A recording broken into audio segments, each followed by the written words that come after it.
governo de Alagoas confirmou a reabertura do comércio em Maceió a partir de sexta-feira, dia 3 de julho. Nessa fase, lojas de rua com até 400 metros quadrados, além de salões de beleza, barbearias, templos religiosos, estão autorizados a funcionar, respeitando, logicamente, todo aquele protocolo sanitário que já foi divulgado pelo governo. Mas, apesar da pressão do setor produtivo e de grande parte da sociedade, muitos ainda questionam, tem muita gente se questionando, é mesmo o momento, é a hora de iniciar a flexibilização? Sobre isso, o Lucas conversou com o professor doutor do Instituto de Física, Sérgio Lira, Instituto de Física da UFAL. Ele é um dos coordenadores do grupo de especialistas que estuda os números da Covid-19 aqui em Alagoas e ele fala sobre isso agora. Vamos ver. Professor Sérgio, muito obrigado pela disponibilidade, por ter aceito o convite do ACTA para falar sobre esse assunto, que é o assunto do momento, E eu queria começar essa entrevista fazendo o seguinte questionamento. Era a hora de flexibilizar aqui em Maceió? Olá, Lucas. Para responder esse questionamento, nós temos que usar critérios, Lucas. E os critérios, se considerarmos os critérios da OMS e os critérios do Comitê Científico do Consórcio Nordeste, a resposta é não. Não seria o momento agora de flexibilizar as medidas de isolamento. Agora eu queria que o senhor explicasse o porquê, O que é que dizem exatamente os critérios, o que é que diz a realidade daqui de Maceió?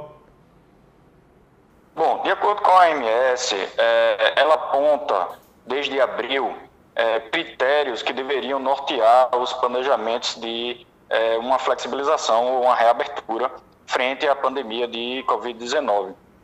Esses são 6 pontos principais. E esses pontos incluem uma taxa decrescente de casos sustentada, com um rastreamento de contatos e uma interrupção da cadeia de contágio. O que significa isso? Que nós deveríamos estar buscando ativamente por novos casos de infecções e impedir que elas se alastrassem para outras pessoas, quarentenando suspeitos e confirmados antes que eles pudessem circular livremente. No momento, nós não temos esse primeiro critério, Nós não temos nenhuma queda sustentável de casos por muito tempo, nem, pelo menos 14 dias deveria ser, nem um rastreamento ativo de casos. Esse tipo de programa não aconteceu em todo o Brasil, tanto por uma omissão do governo federal, como por uma falta de organização entre governos estaduais e municipais. Os outros critérios envolvem também a ocupação hospitalar. Então, a gente deveria ter uma certa folga no número de leitos hospitalares disponíveis para poder, no momento de uma flexibilização, onde há um risco de um rebote de casos, de um crescimento de casos de hospitalizações, que não haja a possibilidade de atendimento dessas pessoas. Bom, Alagoas está com uma taxa de ocupação de UTIs acima de 80% há vários dias. 80% é considerado uma margem crítica, Então, a gente não deveria estar sentindo em alívio no sistema hospitalar, tendo em vista uma alta ocupação do sistema hospitalar. Na capital, aqui em Maceió, chegamos a 95% de ocupação até ontem. Então, são números muito alarmantes da ocupação de UTI, dizendo que nós não temos nenhum alívio suficiente para atender uma demanda possivelmente crescente de pessoas nas UTIs. Aí aparecem também medidas de distanciamento social, de regras para um ambiente de trabalho, que é o que parece ser o foco desse plano de reabertura do governo, como adequar um ambiente de trabalho, como regulamentar a quantidade de pessoas e tudo mais.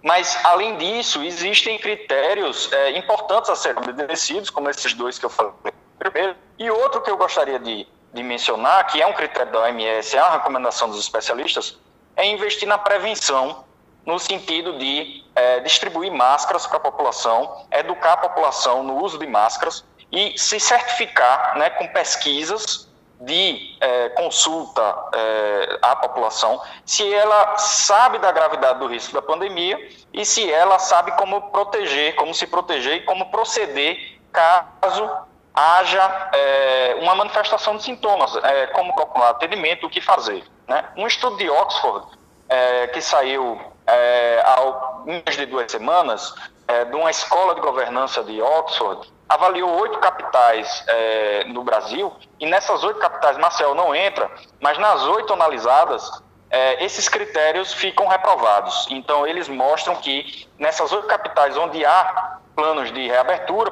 falou também de Recife, né, aqui vizinho, não há o atendimento desses critérios mínimos reconhecidos pela OMS e por pesquisadores internacionais. E aí é onde mora o perigo, né? Porque o risco é muito grande de uma reabertura agora e assim, o número de casos é possível que dispare, né?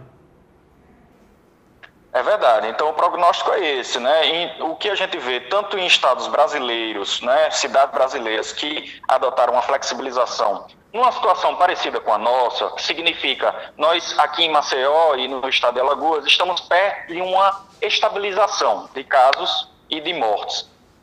Isso é o que é o chamado platô, né? Uma certa estabilidade no número, né? Nem um crescimento alto, nem um decrescimento alto. Todas as cidades e estados que reabriram nesse ponto, sem um controle, nesse controle de monitoramento de casos, novos casos, com quarentena desses novos casos, que é o que não temos capacidade de fazer ainda, não estamos fazendo, houve um aumento significativo no número de casos e de internações hospitalares, e muitas dessas cidades e esses estados tiveram que voltar atrás. Isso aconteceu em cidades e estados brasileiros, e isso está acontecendo em estados e cidades americanas, né? Isso é o caso do Texas, é o caso do Alabama, é o caso da Flórida. São estados onde houve uma certa estabilização, mas não havia um controle do contágio.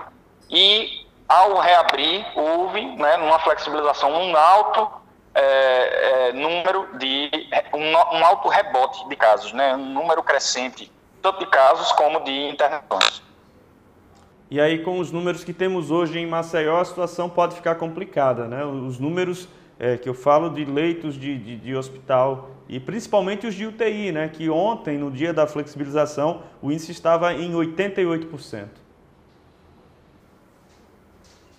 Pois é, esse índice vem se mantido acima de 80%, com alguma flutuação, mas sem tendência de queda, né? Então, além de ter passado de um nível crítico, o Comitê Científico do Consórcio Nordeste aponta 80% como um nível crítico, né, a partir do qual essa ocupação passa a estar numa faixa vermelha de alto risco. Nós estamos acima de 80% já há algum tempo e sem perspectivas de melhora na ocupação de UTI. Então, isso é um indicativo de que a tensão no sistema hospitalar ainda é alta e o risco é alto numa flexibilização de que pessoas não consigam ser atendidas. Professor, e o que é que o senhor pode nos contar a respeito dos critérios da flexibilização, como, por exemplo, os estabelecimentos que estão autorizados a funcionar a partir do dia 3, são as igrejas, né, os templos religiosos, barbearias, salões de beleza e lojas de rua com até 400 metros quadrados? Bom, tanto a matriz de risco adotada pelo governo, ela é incompleta quando comparada com a matriz de risco recomendada pelo Comitê Científico do Consórcio Nordeste, como a ordem dos estabelecimentos que estão abrindo não está condizente, né, com diretrizes internacionais que deveriam primeiro autorizar a abertura de espaços abertos, né, evitar ainda, num primeiro passo de reabertura, espaços fechados como barbearias, templos religiosos, tudo isso deveria ser uma fase já avançada de flexibilização. Adotar isso agora aumenta sim o risco. A gente sabe que o risco de contágio é muito maior em ambientes fechados, principalmente com ar-condicionado, certo? E em lugares em que há aglomeração. Então, uma única pessoa, nós temos registros documentados por estudos científicos que rastreiam casos, né, e tentam reconstruir como o contágio foi, como é que aconteceu, de uma única pessoa contaminada, estando num recinto fechado, como um templo religioso, ser capaz de contaminar dezenas, até centenas de outras pessoas, né, chamado de hipercontágio. Então isso é muito perigoso, acende um alarme muito grande. A minha recomendação é que as pessoas não vão para cultos religiosos, não compareçam a um salão de beleza, evitem ainda sair de casa. Quem puder, o cidadão, a cidadã que puder não sair de casa, não saia. Não é seguro ir para um templo religioso, para um salão de beleza, para uma barbearia. Tá bom, professor. Muito obrigado pelas suas informações, pela participação aqui no Acta.